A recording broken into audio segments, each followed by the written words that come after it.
Hi everybody, thanks for watching this video. I just uploaded a video I just filmed regarding my experiences at special ed, and last time I checked it was still uploading, but if you haven't got the opportunity to watch that video, I'll put a link to it in the description as well as the previous one where I'm highlighting my experiences in special ed.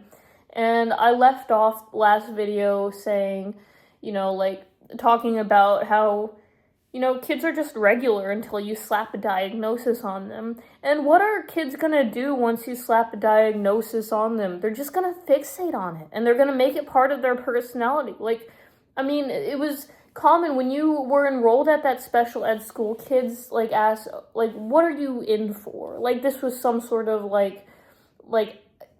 drug addiction rehab clinic, right? What are you in for? Or if it's sounds like you're in for prison when you say it like that, but that's what we get asked by each other. And yeah, I'd ask others too when I got the hang of things, because it really was prison there. It really did feel like prison. And the way they treated us, just animals, just farm animals. I swear, it's without any regard to just the natural divine element of all of us. And inside every one of us, no matter what you're dealing with, we're all just people. And I think it's easy for an adult to look at any kid and be like, oh, you're a kid. But it's also surprisingly easy for an adult to look at a kid with special needs, look at that kid and be like, you are a R-word. And which I've heard come out of teachers' mouths before. And when they're saying it to kids who can't speak back or who can't speak up to themselves. And a lot of these teachers, like I said, have disabilities themselves. And so their behavior is not justified regardless. However, if they have a disability and they can't control their actions or their words, well, they shouldn't be teaching, okay? And I said I had a lot of subpar teachers at this special ed school. Hey, I also had a lot of terrific, amazing teachers who did their job excellently. They were just the best, right?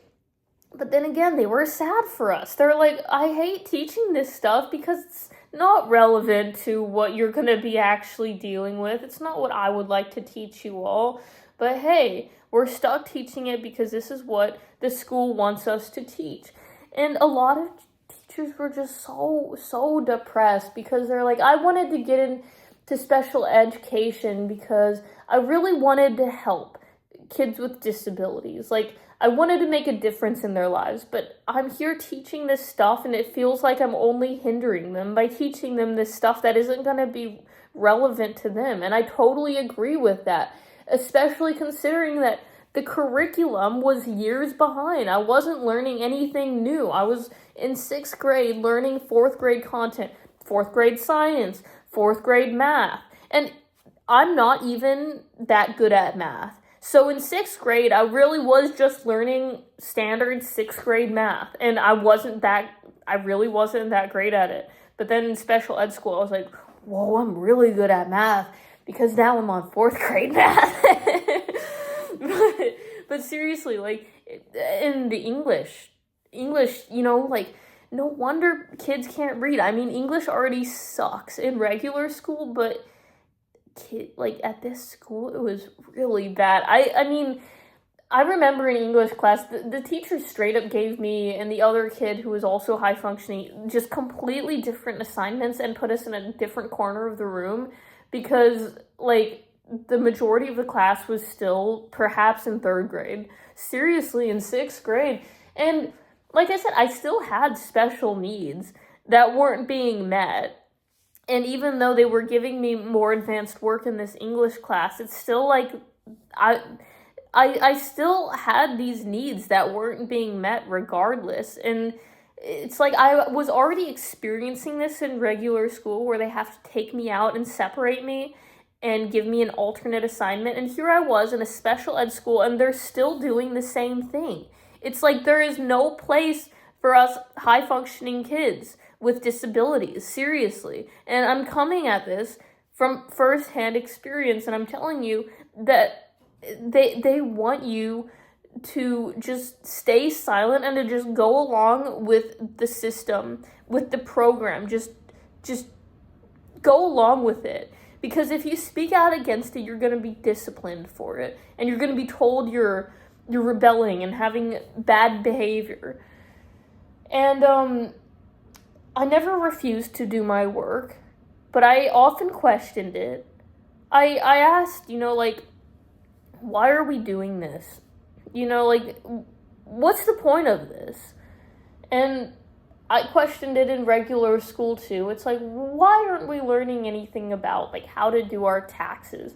Why are we graduating our high schoolers not having them know what the term GDP stands for? Seriously. Why are these special kids not actually getting tailored learning experiences? Hey, it's because we don't have enough resources. It's because there's not enough teachers. They don't have enough time. And we certainly don't have the budget for that.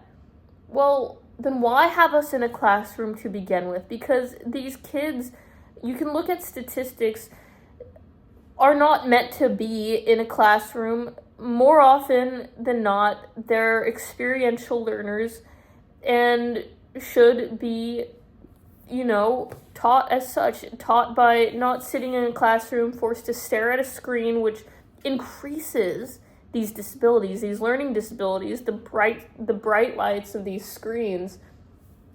Why can't we just take them out of the class? Seriously, why even have this special school to begin with? Because it seems like when you gather up all the misfits, it's like they're somewhat easier to control via group behavior. If you get certain kids doing something, the rest of the kids will follow. And so, I was surprised and a little taken aback coming to this school and seeing a lot of my peers just, whip out a bag of Takis and eating it in class. That's just not something I'd see in regular school as much. Not to that extent, but I saw a lot of that in special ed school. Just the normalization of bad behavior too. If you have some learning disabilities and you come to school and then all these kids are super terribly behaved and they're not really getting a whole lot of discipline for their actions because it's normalized and it's just oh, well, he's acting up today. What do you think the rest of the kids are going to do? They're just going to follow that. They're just going to keep on having this bad behavior because they see everyone else doing it. And yeah, they did get disciplined for it. And the discipline, the stuff they used to discipline us was quite terrifying. It's why I never acted out. But some of these kids just didn't care. They just didn't care. The white room, for example. It was this padded white room. So you didn't hurt yourself when you rammed yourself into the wall. And it had one small window. So the administrators could look in. Well, that's why I never acted out, because I didn't want to be put in there. But seriously? I don't know. What do you think? What do you think about that for discipline? So someone's flipping their desk and they're cursing out the teacher.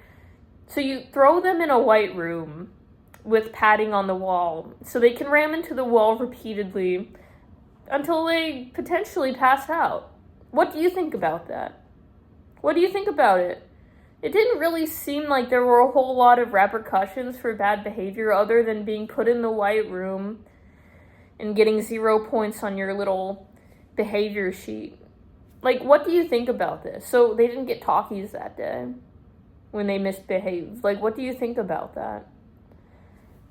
Is this how we should be, correcting bad behavior? Answer me that. And I look forward to speaking with you in the next video. And take care.